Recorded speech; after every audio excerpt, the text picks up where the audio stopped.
Hi everyone, it's Kasia from Tarot Map. Let me share with you my drugs. So, Fairy Tale Oracle, Le Vampire, and a new addition to the family. Okay, it arrived today, and it's something I have been awaiting like crazy. It came from Make Playing Cards, and it is Notorious, the Notorious Jasmine Beckett Griffith, so JBG Tarot Mini, created by Julie from Peekaboo Rose. It's really cool, it's really sweet. These are the backs of the cards. I'm going to show you the cards in a sec because I'm sure you cannot wait, especially if you don't like the eyes still. I want to show you the deck, and I want to show you which cards I picked from the doubles that Julie's offering. I know that some people were curious about what everybody's picking and which ones are ending up outside of the box.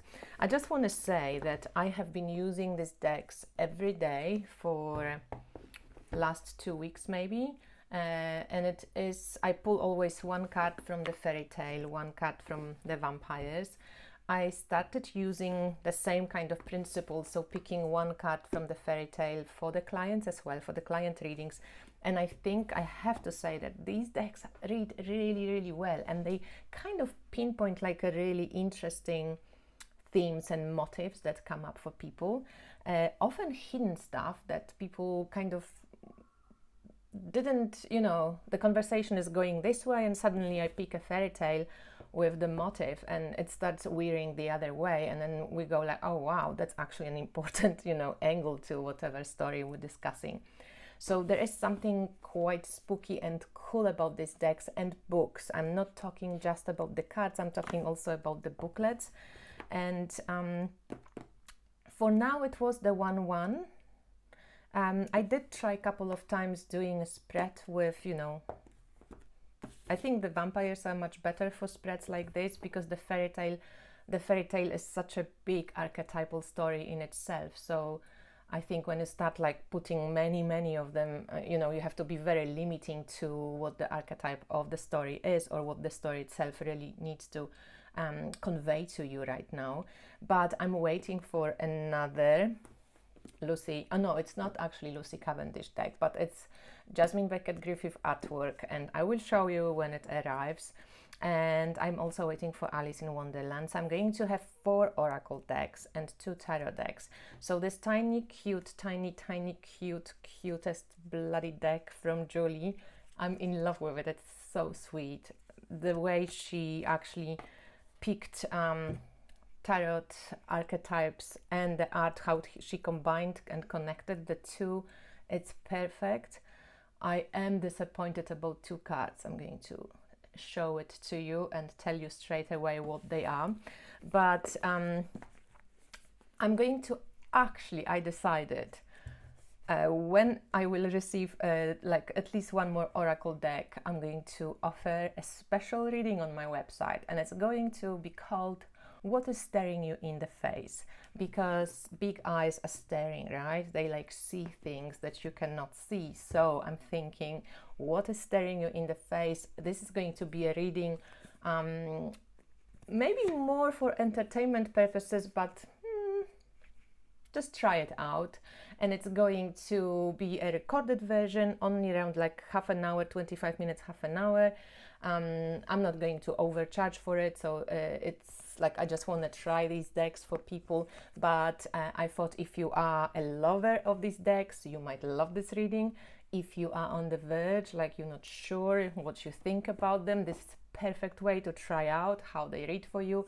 If you're a hater, well, maybe you just give it a go to see and convince yourself how right are you to be a hater, or maybe you get surprised, and you go, fuck, I hate this, but they actually read well. So this is what I'm going to offer, and it's going to be only with the Big Eyes deck, so with the oracles and then also with the tarot. And obviously what is staring you in the face, I'm playing upon like what's really important, what are the motives, the themes, something that's important for you at this moment, what wants to be really seen and like listened to. All right, so if anybody is interested, it's not offered on the website yet, but I'm just like throwing it out there because I was mulling over it a couple of days. I'm going to test it on a couple of people, my friends, on myself, and then I'm most probably it's going to be on the website. I'm going to let you know. So now let's change the camera view and let's see what is this deck and what doubles did I, what did I do with the doubles? What did I choose? This is not going to be like a proper review because there's a couple of reviews of this deck already. It's really sweet. I actually didn't pick the linen for some reason. I picked the standard. I like the smooth version. So, but I can always get the linen if I really get to use this deck until it becomes disheveled. But the backs of the cards are amazing. And what I'm going to just show you now is just go quickly through the deck, and I saved all the double choices for the end, so stick to the end. I think Julie did a perfect job of choosing the tarot archetypes and the image, the artwork, and they really, Knight of Cups, come on, Page of Cups, with the fish, Three of Wands with the little ship, this is tarot. If you know Rider-Waite-Smith, you just will totally get it, and it feels okay. It has also, there is a connection on emotional level, which is really great. So there is Knight of Pentacles, the Hermit, the World, beautiful artwork she chose. One of my favorite. There's two cards which I'm going definitely mention that I just went, oh no, fuck, no, why?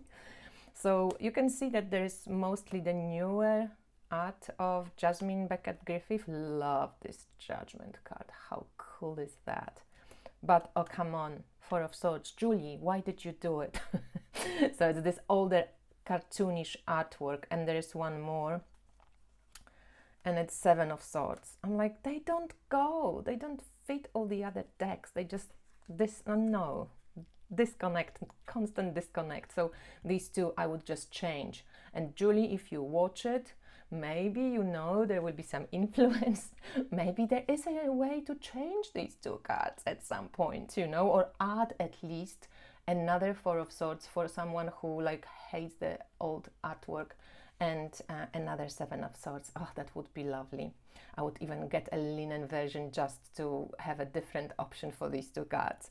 But this is Four of Swords. I can get why she chose the image, but yeah, I just think it's just such a disconnect.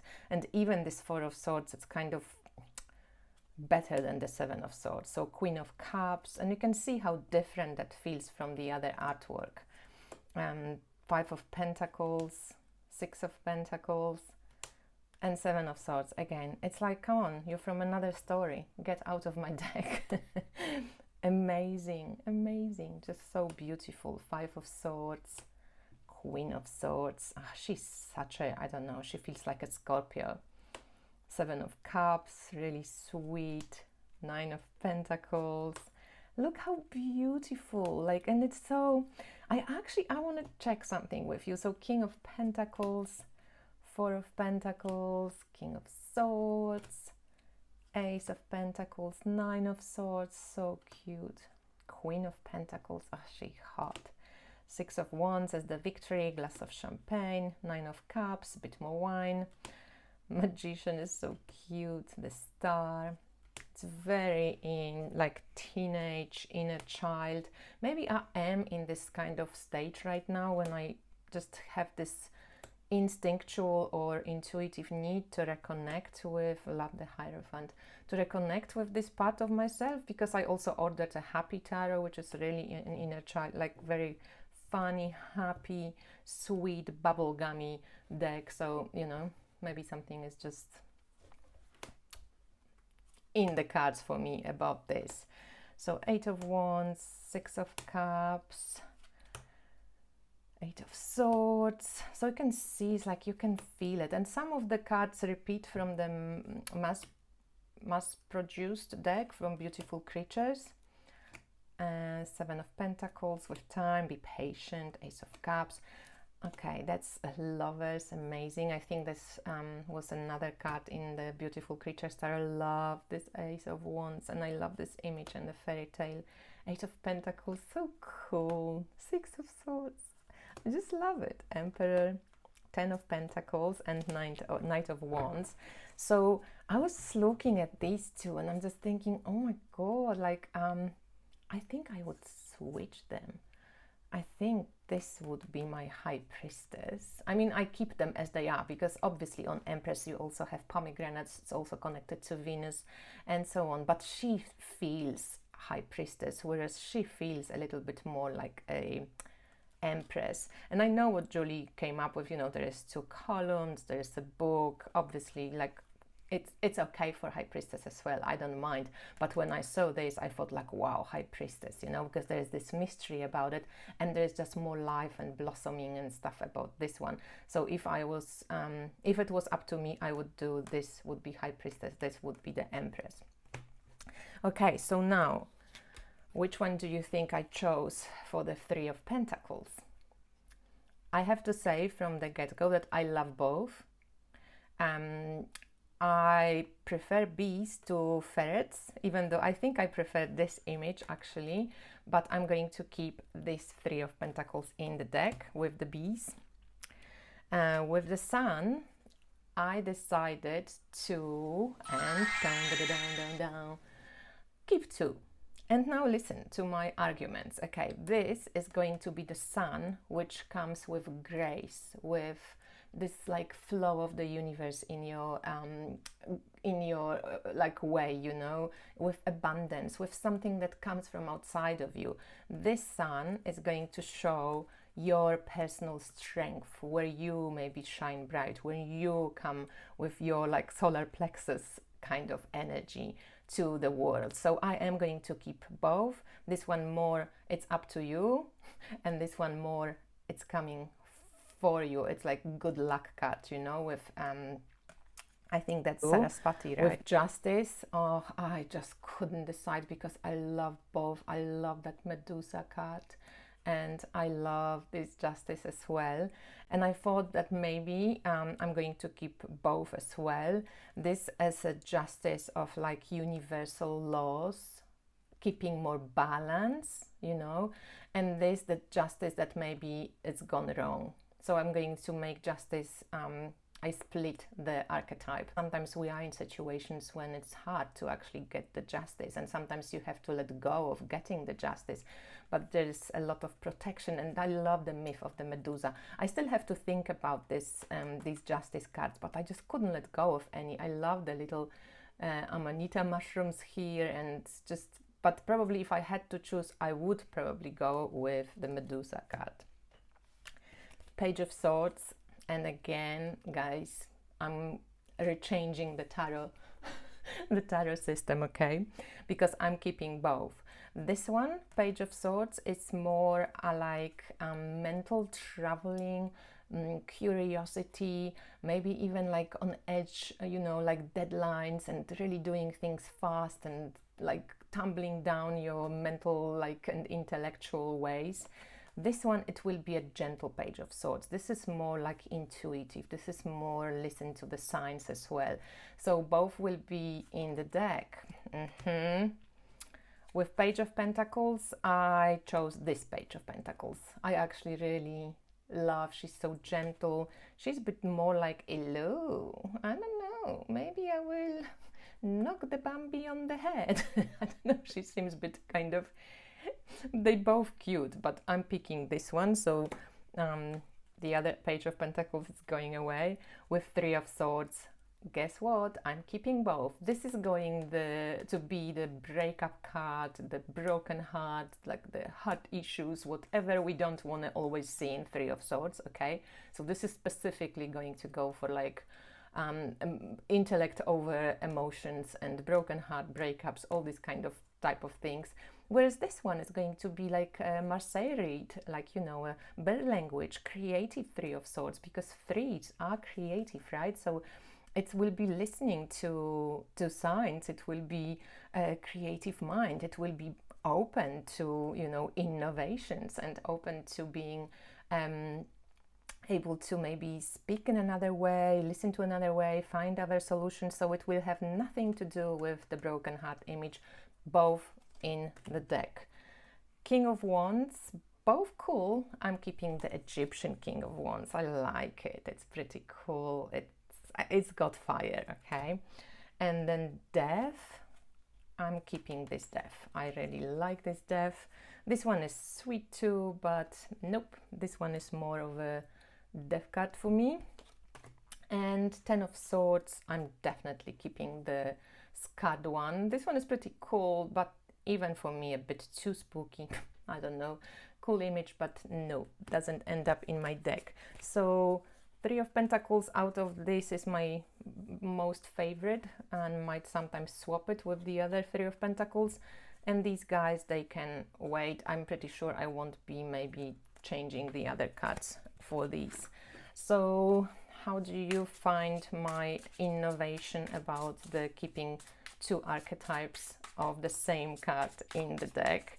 I think I took it from actually the Tarot of Mystical Moments, because there they have a couple of different kings or emperors and stuff, and I thought, well, that's pretty cool. I know you can always choose, and maybe at some point, you know, I will choose and change, but for now I thought I'm going to try it out with the Sun and a couple of the other cards, and this deck is just really sweet. So now we have this one page and we have 2 pages. So I think the only bummer with this particular method is when you do get 2 pages at once in a reading, right? So then you go, so is it more on the deadline, be fast, or is it more be gentle and listen to the birds, right? And be creative and write stuff, and don't rush, don't be so influenced, or maybe connect more to the ancestors. So yeah, let me think about it. What would you do? Because that's a little bit, I didn't think about it. I didn't think it through, I think. Because I think it might be a little bit difficult to interpret when we have, for example, a spread like this. If I have to get rid of it, ooh, which one would I keep? Because I think it's mostly about this page, actually, because with the Sun, I wouldn't mind either, you know, if it's your personal strength or the grace is coming, or both, you get the grace and you get personal strength, that's fine. I wouldn't mind. So with Three of Swords, they have a bit of a different meanings. Here the meanings are kind of similar, but I love both all those images. Oh, it's really hard. I think Page of Swords suits this Alice image a lot. But okay, I keep them for now. I have to think about it. See, already problems, guys, already problems. So let's see a couple of others. Okay, it's pretty cool, hey? How they look.